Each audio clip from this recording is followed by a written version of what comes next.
রাস্তায় দেখবেন আমরা যখন গাড়ি চালাতে যাই কোথাও কোথাও কোনো রাস্তায় একটা স্ট্রেট কন্টিনিউয়াসলি লাইন থাকে আর একটা dot dot dot dot line থাকে। এই দুটোর ডিফারেন্স কী আছে? এবং এখানে আমরা ভুলভাল গাড়ি চালালে সেক্ষেত্রে কিন্তু আমাদের ফাইন হয়। স্ট্রেট কন্টিনিউয়াসলি লাইন থাকলে আমরা কখনো সামনের গাড়িকে কখনোই আমরা তাকে ওই লাইনটা ক্রস করে ওভারটেক করে যেতে পারবো না। যদি আমাকে ওভারটেক করতেই হয় তাহলে লাইনের ভেতর থেকেই ওভারটেক করতে হবে।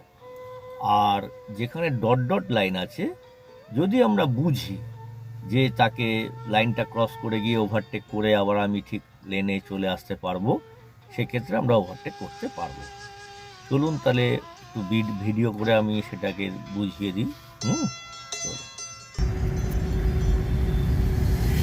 এখানে দেখুন বাঁ দিকে হচ্ছে গিয়ে স্ট্রেট কন্টিনিউয়াসলি লাইন, আর ডান দিকের রাস্তাটা দেখুন dot dot dot dot line. ঠিক আছে? তাহলে এই বাঁ দিকের লেনে যারা থাকবে, স্ট্রেট কন্টিনিউয়াস লাইনে যারা থাকবে, তারা কখনো, ধরুন আমি বাঁ দিকে নিয়ে আসছি, বাঁ দিকে নিয়ে আসুন,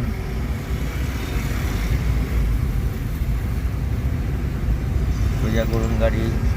এবার দেখুন এই স্ট্রেট কন্টিনিউয়াস লাইনের ভেতরে ঢুকে গেলাম। তো আমরা কখনো এরম ফট করে লাইনটা ক্রস করে এই সামনের গাড়িকে ওভারটেক করতে পারি না স্ট্রেট কন্টিনিউয়াস লাইনে। আর যেখানে এরকম ডট ডট লাইন থাকবে সেখানে আমরা লাইনটা ক্রস করে ওভারটেক করে আবার আমরা নিজেদের বাঁদিকের লেনে চলে আসতে পারবো। বাঁদিকের লেনে নিয়ে আসলাম, নিয়ে আবার সোজা করলাম। বুঝে গেছে? তাহলে straight continuously line, dot dot লাইনের মধ্যে এটাই হচ্ছে ডিফারেন্স।